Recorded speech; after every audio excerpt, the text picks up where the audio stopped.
इनकी भी जिम्मेदारी बनती है, क्यों नहीं जिम्मेदारी बनती है, क्योंकि जिस तरह से इनका कोऑपरेशन एलजी के साथ नहीं है, क्योंकि सत्ता में रह कर के भी विपक्ष की जगह लेते हैं, तो झगड़ा होना तो स्वाभाविक है। अब सत्ता में रह कर के टूटी हुई सड़कों का निरीक्षण कर रहे हैं, सत्ता में रह कर के ही दोषारोपण विपक्ष के ऊपर दे रहे हैं, तो टकराव तो होगा। शीला दीक्षित जी जो थी वो निर्माण कार्य करती थी, विकास कार्य करती थी, और इसीलिए टकराव नहीं होता था। अब इन्हें कुछ करना तो है नहीं, तो झगड़ा करेंगे एलजी से, झगड़ा करेंगे केंद्र सरकार से, तो इसी में इनकी हो जाती है बचत। क्योंकि एक दूसरे के ऊपर आरोप लगाएंगे तो जनता का ध्यान असली विकास पर नहीं जाएगा, असली मूलभूत समस्याओं पर नहीं जाएगा। शिक्षा की बात करते हैं, 83% रिजल्ट सीबीएसई का है। इतना खराब रिजल्ट कभी नहीं आया था दिल्ली का।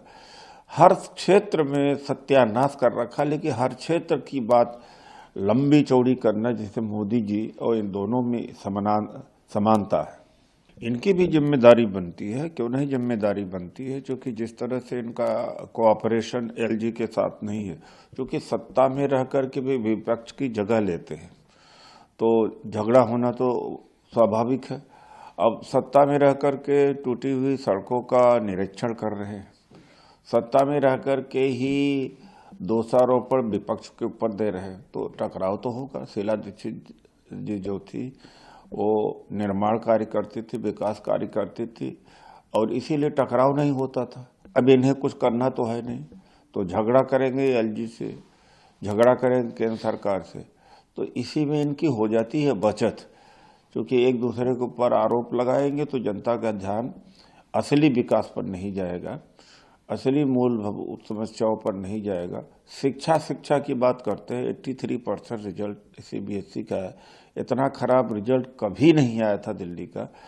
हर क्षेत्र में सत्यानाश कर रखा, लेकिन हर क्षेत्र की बात लंबी चौड़ी करना, जैसे मोदी जी और इन दोनों में समानता है। इनकी भी जिम्मेदारी बनती है, क्यों नहीं जिम्मेदारी बनती है, क्योंकि जिस तरह से इनका कोऑपरेशन एलजी के साथ नहीं है, क्योंकि सत्ता में रह कर के भी विपक्ष की जगह लेते हैं, तो झगड़ा होना तो स्वाभाविक है। अब सत्ता में रह कर के टूटी हुई सड़कों का निरीक्षण कर रहे हैं, सत्ता में रह कर के ही दोषारोपण विपक्ष के ऊपर दे रहे हैं, तो टकराव तो होगा। शीला दीक्षित जी जो थी वो निर्माण कार्य करती थी, विकास कार्य करती थी, और इसीलिए टकराव नहीं होता था।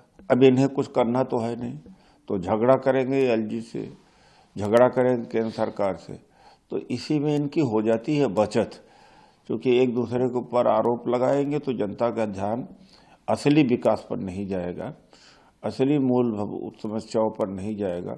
शिक्षा की बात करते हैं, 83% रिजल्ट सीबीएसई का है। इतना खराब रिजल्ट कभी नहीं आया था दिल्ली का। हर क्षेत्र में सत्यानाश कर रखा, लेकिन हर क्षेत्र की बात लंबी चौड़ी करना, जैसे मोदी जी और इन दोनों में समानता है।